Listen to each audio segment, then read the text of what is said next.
Bastarda yan, ha? May mamanahin siya? Sa kanya ipinangalan ang bahay na ito.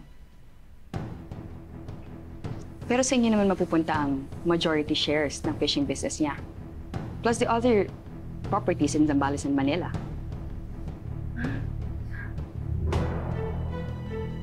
Ito, kahit ganun, walang iya ka talaga. Kapal ka pala mukha mo. Hindi mo lang pinatay yung daddy ko?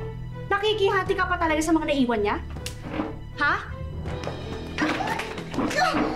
Hindi ko siya pinatay! Anong hindi? Kung hindi ka dumating sa buhay namin, sana buhay pa siya ngayon. Hindi ito yung ginusto ko mangyari. Pero nangyari na. O, nakuha mo naman yung gusto mo, di ba? Pera. Ganyan naman kayo makahampas lupa, yun yung gusto niyo, di ba?